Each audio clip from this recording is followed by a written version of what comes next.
Telugu digital media network లో political కేటగిరీలో #1 కేవలం 72 గంటల్లో 1,50,00,000 వ్యూస్ పైగా పాపులర్ టీవీ నెట్వర్క్. నమస్కారం అండి, మీ పేరు? నా పేరు చక్రధర్ అండి, సెంట్రల్ కాన్స్టిట్యున్సీ విజయవాడ. ఏం చేస్తుంటారండి? మేము రియల్ ఎస్టేట్ అండి. ప్రాపర్ ఇక్కడేనండి? ఇక్కడ విజయవాడ అండి. మరి రియల్ ఎస్టేట్ బాగా అంటే నష్టాల్లో ఉంది, బాగా వ్యాపారాలు ఏం లేవని అంటున్నారు కదండి. లేదండి, మాది ఇక్కడైతే ఎప్పుడు రెసిడెన్షియల్ ఏరియా, ఎప్పుడు బిజినెస్ ఉంటుంది, ఇబ్బంది ఏమీ లేదు. కొంచెం ఇబ్బంది పడిన మాట వాస్తవమే, కాకపోతే మళ్ళీ పుంజుకుందండి.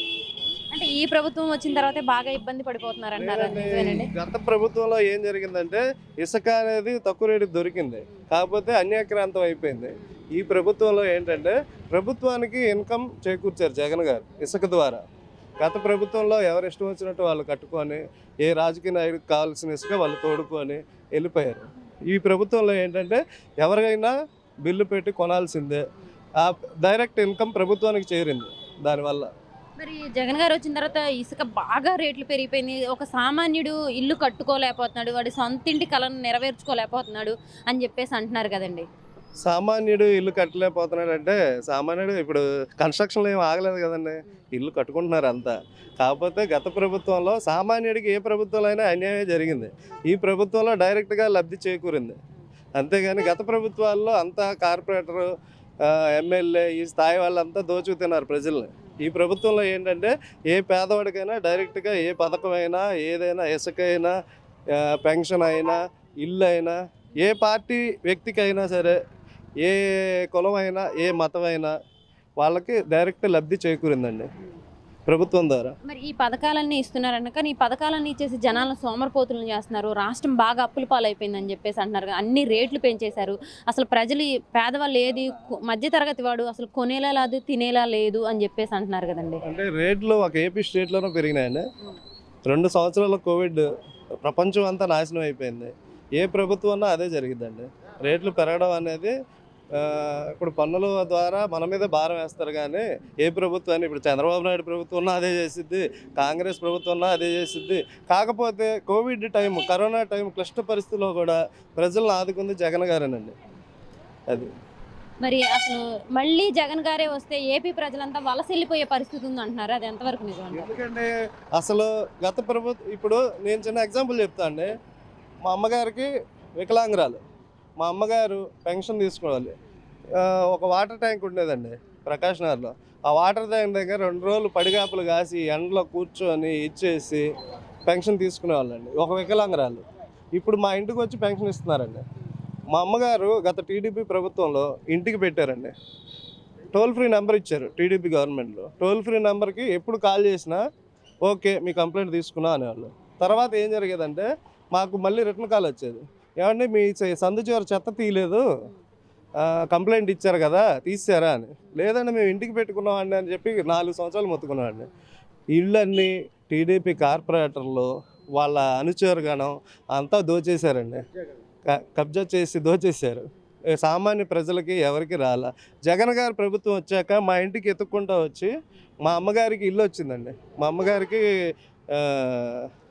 కొండపావులూరులో ఆ స్థలం ఇచ్చారు, మొన్న రిజిస్ట్రేషన్ చేశారు. మా అమ్మగారు చాలా సంతోషంగా ఫీల్ అయ్యారు. దానికి ఎత్తుక్కుంటా మా అమ్మగారు ఎక్కడున్నారో అక్కడికి వచ్చి అప్లై చేయించారు, పెట్టి తెచ్చారండి.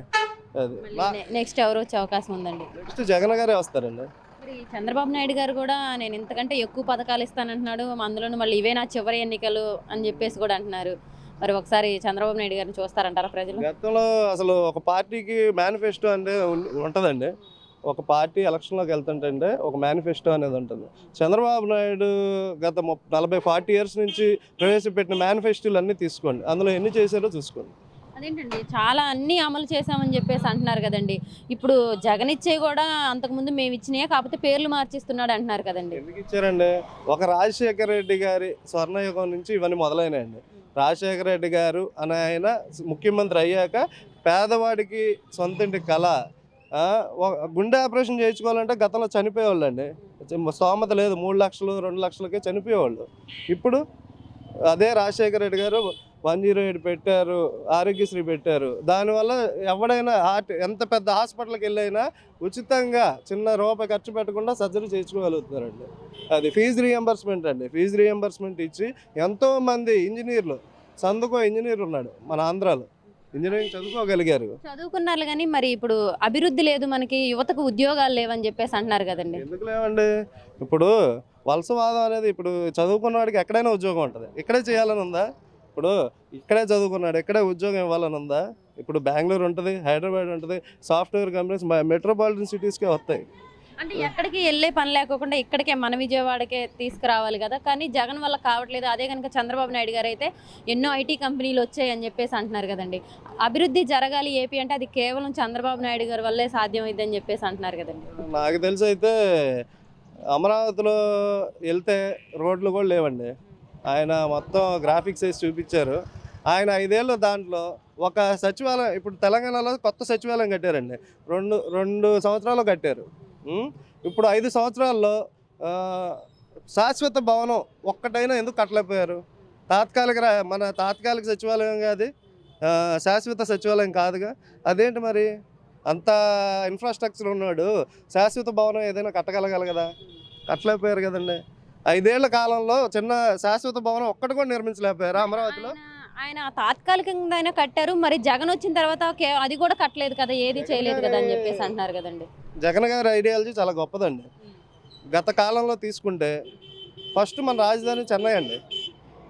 చెన్నై డెవలప్ చేశారు బాగా. మన ఆంధ్ర సెపరేట్ అయింది, చెన్నై వాళ్ళకి వెళ్ళిపోయింది. హైదరాబాదు ఆంధ్ర తెలంగాణ కలిపి రాజధాని అండి. ఉమ్మడి ఆంధ్రప్రదేశ్లో హైదరాబాద్ రాజధాని అండి.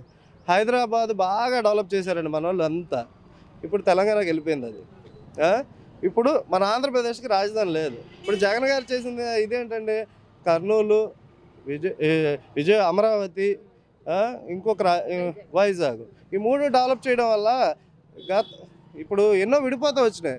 తర్వాత ముందు జాగ్రత్త అనుకోవచ్చు కదా, ముందుగా ఊహించారు అనుకోవచ్చు. ఇప్పుడు ఉత్తరాంధ్ర విడిపోయింది అనుకోండి, దానికి విశాఖపట్నం రాజధాని ఉంటుంది, మనకు అమరావతి రాజధాని ఉంటుందిగా, మన ప్రాంతం నష్టపోదు కదా. ఆయన ముందు ఆలోచన అనుకోవచ్చు కదండి అది.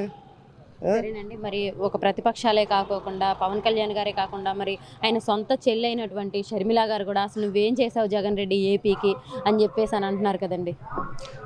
అంటే అది ట్రాప్ అండి. పాపం మేడం గారిని ట్రాప్ చేశారు. ఆమె కుటుంబ తగాదాలని ఎదుటి వారి శత్రువులు బాగా వాడుకుంటున్నారండి. ఆమె ఒక భ్రమలో ఉంది. ఆమె తెలుసుకుంటారండి, బయటపడతారు.